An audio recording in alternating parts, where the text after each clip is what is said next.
There's no doubt Iowa has the best linebacking tandem in all the country, but they also have the deepest linebacker group, maybe across all the land. We talk linebackers, we talk Iowa football. Camp begins, and another arrest. All today, Locked On Hawkeyes.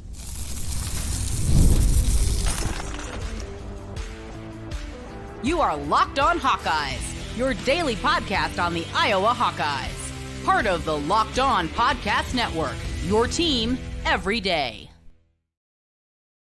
Hey, welcome in on remote today. This is the Locked On Hawkeyes podcast. Thanks for making Locked On Hawkeyes your first listen every day. We're available wherever you find podcasts. You can also find us on YouTube. While you're there, hit that subscribe button. Just takes a moment. If you're over on the podcast side, listening audio only, 5-star reviews greatly helps us get in front of more Hawkeye fans. Today's episode of Locked On Hawkeyes is brought to you by Game Time. Download the Game Time app, create an account, and use code LOCKEDONCollege for $20 off your first purchase. Terms apply. Well, today we are going to talk about the best 1-2 punch in all of college football as it pertains to the linebacking group. But it's not just the linebacking group and what we have with Nick Jackson and Jay Higgins, the accolades, the fanfare that comes in with both of those guys. It's also the depth of the position that I think is incredibly interesting. And we're going to talk a lot about that depth and the future of that spot for Iowa football coming up today. But before that, a disappointing weekend story that cropped up, and that was Kade Brodude, who is a offensive lineman from Southeast Polk, went to North Dakota, played very well for the Fighting Hawks now, I believe, up there, not the Sioux anymore, and did a really good job in his freshman campaign, was a freshman All-American at the FCS level. You know, he's a guy that we've touched on from time to time. He's undersized as it pertains to height. He is an interior guy. He's not a guy that's ever going to be a tackle. He wasn't a tackle really much at even the high school level. He was an interior offensive lineman, but went out there, proved himself, and then made his way to the University of Iowa. See, he gets popped in Central Iowa for an OWI. That in its own right, again, individually disappointing, sure. But hey, we're talking about 18 to 23-year-old guys. Mistakes will happen. And this was a mistake and a major one. This is not to dismiss the crime. That's not what it is, but we know that the way that it has been set up really for the last 26 years, this is going to lead to a suspension, a one-game suspension, and then an opportunity to get back in the good graces of the coaching staff, and that's what it is. But for a guy that is coming in and trying to unseat some veterans, right? And that's what Borud is trying to do. You're talking about interior offensive line. Connor Colby's now going into his 4th year as a starter. We talked about Bo Stevens, who was listed as a starter coming out of the first depth chart that was released back at Big Ten football media days. So you have 2 guys. You have a lot of experience on this line. You're just trying to find a role at minimum. And maybe for Cade Borud, for him it is, can you become that 8 offensive lineman? On the surface, that might not seem like a ton, but for a guy that still has 3 years of eligibility, that could be monstrous because he sets himself up going forward to be a 2-year starter for Iowa, a guy that gets some work this season and goes that direction. Now you're putting yourself behind the 8 ball, and that's where the concern lies. The other concern for me in this story is about what you have for the second time in a month now, guys being arrested for OWI. We know that they have money. They have money unlike they did for a long time in college athletics. NIL money has changed the landscape. There's also an ability. I remember sitting in the late 90s waiting for a taxi. There were no Ubers back then. Kids know it was only taxis that you had to wait for. Downtown Iowa City, that could be difficult. Now, we're talking about Borud, and that's not in Iowa City where this one happened, but for Caleb Brown. Well, anymore, you have a phone always with you. I'm going to anticipate that all guys on this Iowa football roster have a phone that has internet access, that can get an Uber or a Lyft or whatever it may be, and it's not a big issue for them. The excuses are minimal. And now for the second time in a month this happens to Iowa football players, you hope this isn't leading down to a path that we've seen in the past. And there has been times where the Iowa football program under Kirk Ferentz got out of control. The inmates were running the asylum, if you will. The players were all over the place. There were some dangerous situations. There were a bunch of knucklehead situations, and that's going to happen anytime you put together a group of 18 to 23-year-olds. You put over 100 of them together. Look, yes, there's going to be knucklehead moments. It's going to happen. It's just the way that the world is and the way that, I guess, we're built here as men. Right or wrong, it's the reality. And living in reality, that's going to happen. But again, for this to happen for the second time in a month, now we're looking at a pattern here. And if we get one more, say before the start of the season, after they wrap things up with August camp getting started here, it's going to be an incredibly difficult spot. And it's going to be something I think we're going to be left looking at and saying, what's going on here inside Iowa football? These things happen, but when they start to pile up, that's when the questions began. The other component to that is just, it's been so rarely recently. We just have not seen this. There was a summer going back before the 2002 season where it felt like every other day there was somebody arrested. There was somebody getting picked up, somebody getting a ticket. It was happening all the time. It eventually led to Benny Sapp, who was going to be the starting cornerback on one side for that Iowa football team, getting kicked off the team. There's been plenty of those types of things that have happened, and we've seen it go the wrong way. The city boys and all the money on the table and the stacks of cash and just, well, again, knuckleheads. We saw plenty of this in the past. We've seen guys get in trouble, but we'll see. Borud, just another line, him along with Caleb Brown about that. Let's get into the linebackers today. I'm excited to talk about this group as we go position by position. We're flipping back and forth. So if you look back and you find the old podcast here, or about the last week and a half, 2 weeks now, we started things off talking about the quarterback position. We've moved over to defensive line. We've done that deep dive. We hit wide receivers early this week with the Monday podcast. And here today, we're going to talk about linebackers. That means we still got safeties to go, defensive backs, cornerbacks, probably do the defensive backfield as a whole. I would anticipate still got to get to the tight end position, the offensive line, but we've talked about all these a ton. We like to dig a little bit deeper. So here at the front with the linebacker group, let's start with the big two. And they are just that. I believe the best tandem in college football is Nick Jackson and Jay Higgins. We know the accolades, obviously, for Jay Higgins and what he built himself into. And we saw Jay Higgins out in special teams his freshman, sophomore year. He came in a couple of times with injury. I think there was one time Jack Campbell had something that he had to step out. And honestly, he looked a step slow. He looked like, at minimum, he was just going to be a guy. Yes, he was going to be the heir apparent for a year to Jack Campbell. He'll take over that middle linebacker spot. And my hope was, at best, he'd be fine. He'd be okay. And he obviously surpassed that and went to another level. All-American honors, all Big Ten, everything that you could hope for a linebacker. He was that. He was not just a guy. He was not a guy that looked a step slow. He was aggressive. He got people in the right spots. He was everything that you're looking for in a replacement for a guy like Jack Campbell. Not just production on the field, which is incredibly important, and he did that, but also the leadership that went along with it. Because when you heard Kirk Ferentz talk about leadership, and it's something that Kirk loves, it's something that is paramount for his football program and the way that he does things, is you have to have leaders. He believes that that is a huge component to building a football team, and he's done a great job of that.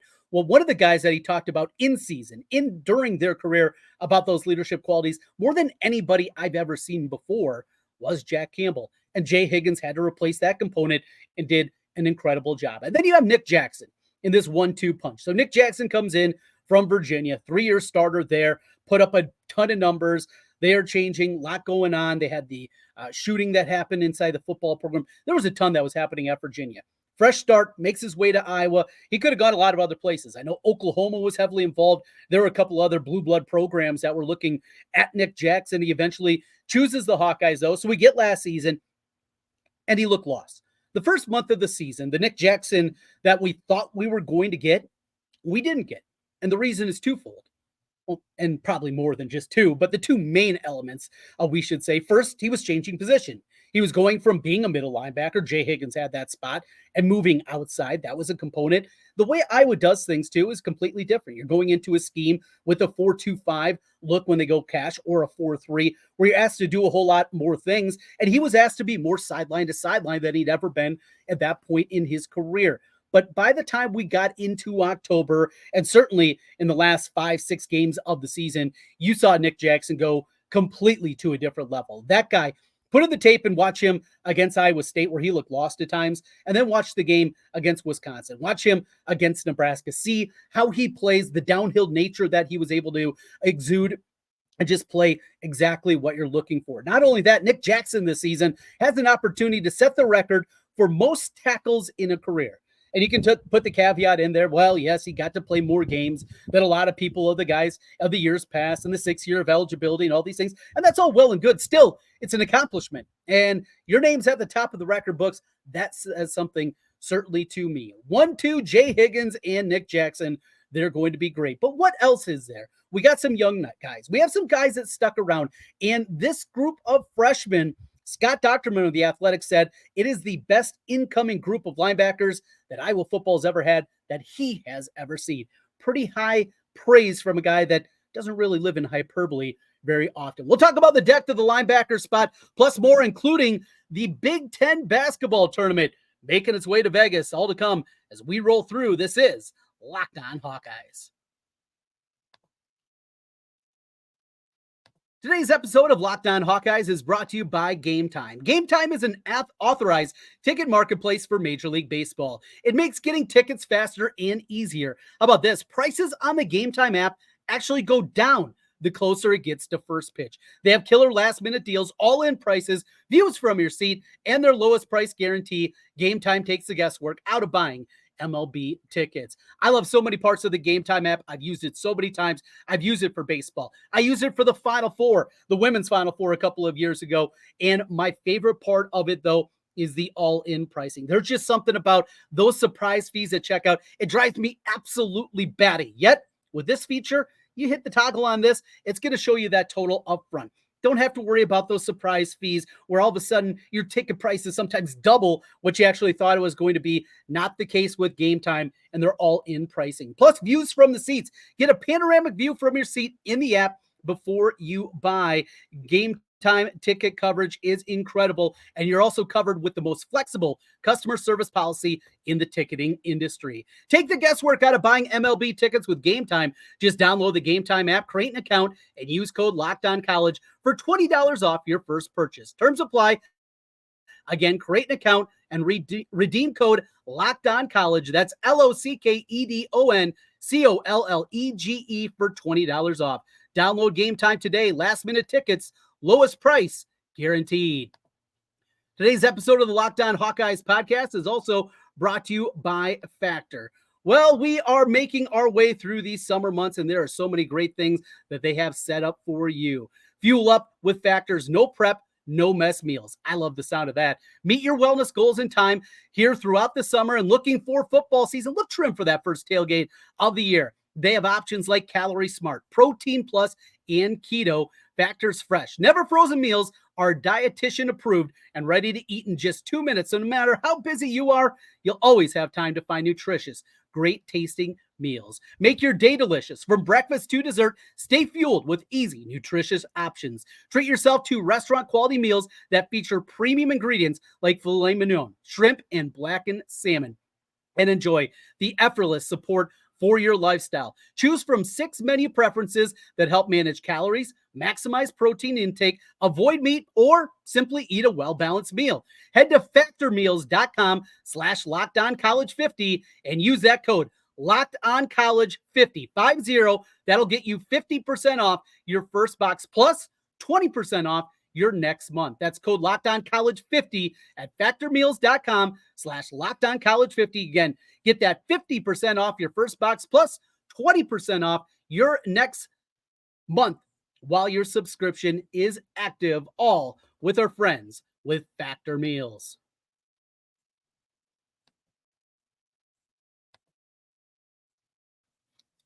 Trent Condon back with you once again on the Locked On Hawkeyes podcast. Thanks for making Locked On Hawkeyes your first listen every day. So we're out in the Black Hills here for the week, and appreciate you jumping on board with us here once again. For people watching on YouTube, wondering what that background is, just got some pine trees over the shoulders. We're good to go, and we got plenty of Hawkeye football content for you as camp has begun. I love the sound of that. Great video up on Sunday into Monday with the guys making their way in, including one of the guys we talked about it. Jay Higgins joked, well, it's not a joke. He was being truthful, just with the chuckle in his voice. Camp number 6. Yeah, he's been there for quite some time. As I see a ground squirrel coming after me here for bringing the broadcast to you outside. All right, let's get back into it in the linebacker group. So, yes, Jay Higgins, Nick Jackson, studs, right? It kind of goes without saying. We know these guys are amazing. But then you look at the depth here, and you look at the depth in guys that have been around for a while. That's one of the components that also talks to me about team building, the culture of Iowa football. 2 guys in particular, really 3. Kyler Fisher coming back. Look, Iowa morphed away from the 4-3 defense into the 4-2-5 with the cash position. 5 years ago now? In the past, Kyler Fisher, we'd be talking about a guy that was likely a 3-year starter at this spot. Not the case. He sticks around. He's going to get 15, maybe 20% of the snaps, and he'll be fine with it. But he's a guy that's been around a long time. He tried to say that makes sense. Two other guys though, Jaden Harrell. Jaden Harrell, saw him last year against Northwestern. He was in on the goal line stand. He's a guy that could be starting a lot of places in college football. 6'2", 237, your prototypical middle linebacker. Still has a couple years of eligibility, but time's starting to run out. And with Jay Higgins coming back for another season, it would have been so easy for a guy like that to put his name in the portal, and he could be starting not just at a place like the FCS level. There's going to be plenty of FBS level. I think Power 4 programs that would have looked at Jaden Harrell, and he would have been a starter for them. Carson Shire's another one. He's had injuries up and down his career. When he's healthy, they absolutely love the upside of Carson Shire. I've heard some people equating him to a pretty good outside linebacker in the past. Chad Greenway, before the injury started to hit, that was kind of what they were thinking they had there, a starter kit like that. Now, has he dissipated because of it? Perhaps. That could absolutely be something they're looking at there. And then you go past that depth. And the other part is this freshman class. I mentioned what Scott Docterman had said to me back a couple months ago as we were talking about this group coming in. So you have this linebacker group. You got Preston Reese, who comes in. Reese is the kid from Monticello. And you also add into the linebacking crew, Cam Buffington from Winfield Mount Union. All right, another stud. And then Derek Weisskopf from Williamsburg. I mean, you got this triangle of Eastern Iowa, small communities surrounding Iowa City. And to get all three of these guys, people in the scouting department consider all these guys top 50 linebackers nationally.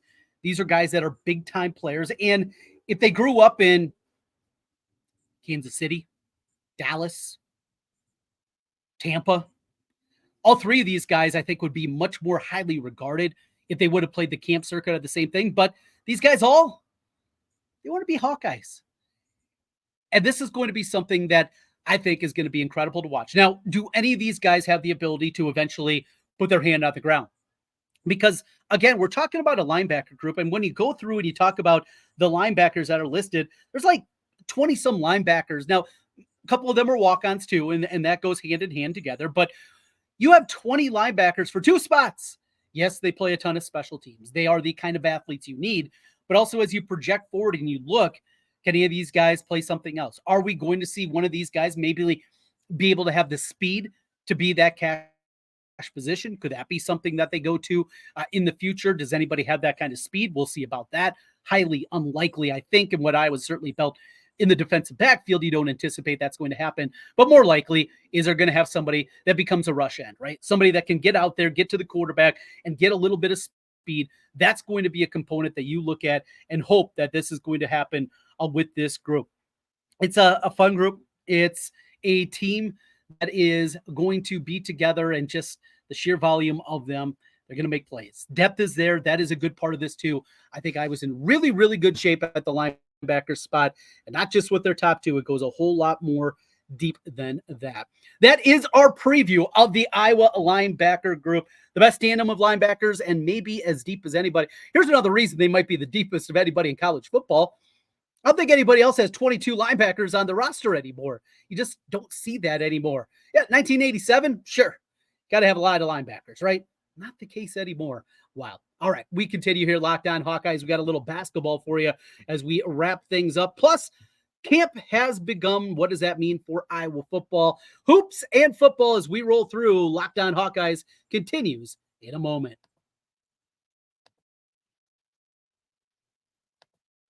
Today's episode of the Locked On Hawkeyes podcast is brought to you by eBay Motors. Passion, drive, and patience, the formula for winning championships, is also what keeps your ride or die alive. eBay Motors has everything you need to maintain your vehicle and level it up to peak performance. Superchargers, roof racks, exhaust kits, LED headlights, and more. Whether you're into speed, power, or style, eBay Motors has you covered. With over 122 million parts for your number one ride or die, you'll always find exactly what you're looking for. And with eBay Guaranteed Fit, your part is guaranteed to fit your ride every time or your money back. Because with eBay Motors, you're burning rubber, not cash. With all the parts you need at the prices you want, it's easy to make your car the MVP and bring home huge wins. Keep your ride or die alive today at ebaymotors.com. Eligible items only, exclusions apply. eBay guaranteed fit only available to U.S. customers. Trent Condon back with you one final time on the Locked On Hawkeyes podcast. Thanks for making Locked On Hawkeyes your first listen every day. Hey, are you watching Fox Sports or ESPN on your TV all day? Do you have to turn the volume down because of all that shouting? Well, it's time to make the switch to Locked On Sports Today. It's a free 24/7 sports streaming channel programmed for you every day to bring you the biggest stories without all that screaming. Locked On Sports Today brings you can't miss analysis, opinions, and news, all streaming 24/7 on YouTube. You can also find it on the free Amazon Fire TV channels app, all part of the Locked On Podcast Network, your team every day. Wrapping things up with some news and notes, and mentioned at the top, the players are now sequestered into their hotel for the next couple of weeks. It will be camp season. Now, two-a-days, as we once called them, because that was the reality of what they were. Those are no more. There are certain restrictions that are in place on what they can do, what happens on the field, and then what happens off the field in terms of learning, scheme, different things like that. Those are all the components that you have and all the pieces of this Iowa football team.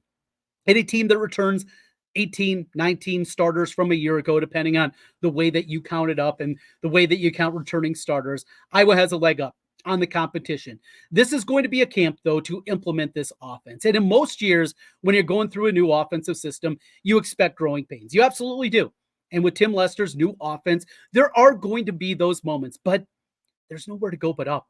They were so putrid, so dreadful the last couple of years. You have that component, getting in place and being able to do it in the early going, be able to have this thing not fully implemented because that's not realistic, but to have them have the goal that they're going to go out there and they're going to have the ability to compete offensively, not just defensively, offensively right away is going to be a huge, huge piece of this as we look at things. Excited, talking to people that have gone through this camp before.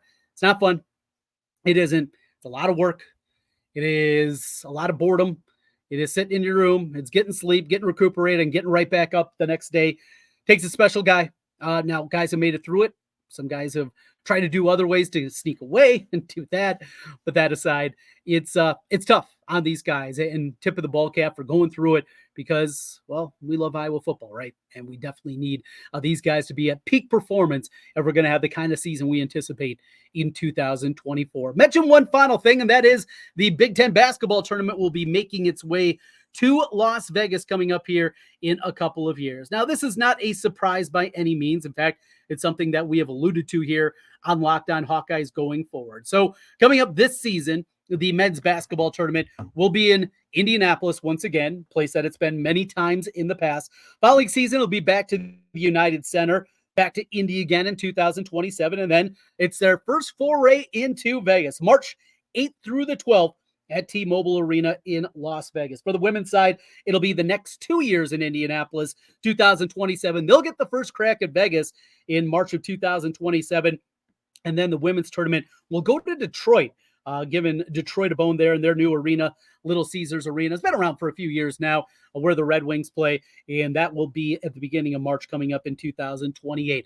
I'm excited for it. And look, I love Vegas. I know it's not for everybody. Not everybody is a degenerate like myself, so you maybe don't have the same love of Vegas. But we also have to realize that this is an entertainment product, and Indianapolis, that basketball arena is excellent. It's set up beautifully.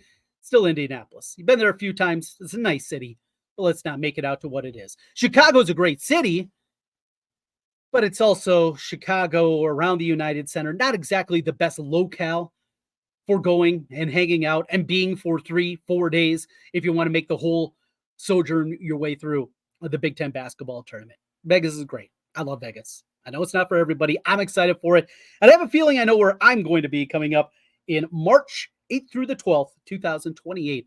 I'll put that one on the calendar. We'll be ready to go. This Iowa basketball team has a chance again. Remember the new structure this year of the tournament as well. We're going to have a couple of teams that are going to be left home.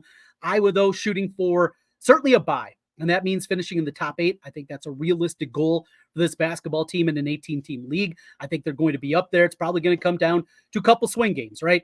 Couple of coin flip games. Maybe it's against Wisconsin or Nebraska in some of their double plays. Maybe it's a weird road trip. Whatever it is, can you find a way to pull off a sweep when you go on a road trip and you go out to USC, UCLA, something like that? I mean, goofy things are going to have to happen, and there's going to be all kinds of tiebreakers that are going to be involved. You've heard me complain about the concern I have about college football and the tiebreakers.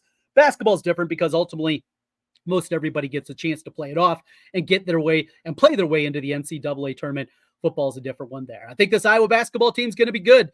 Get the bandwagon going for 2024-25. Thanks for making Locked On Hawkeyes your first listen every day. Again, hit that subscribe button if you're here on YouTube. 5-star review on the podcast side. Really appreciate all of you doing that. Thanks for making Locked On Hawkeyes your first listen of the day. For your second listen, enjoy the Locked On College Football Podcast. Spencer McLaughlin gets you ready for an exciting season on the gridiron, with discussion on the upcoming season and the ever-changing landscape of college athletics, including conference realignment, the transfer portal, NIL, new college football expanded playoffs, and more. Locked On College Football is available on YouTube and wherever you get podcasts. All part of the Locked On Podcast Network, your team every day. We got you covered on the Hawkeye front. We'll be back with you again tomorrow. Appreciate you joining us here today. Until then, go Hawks.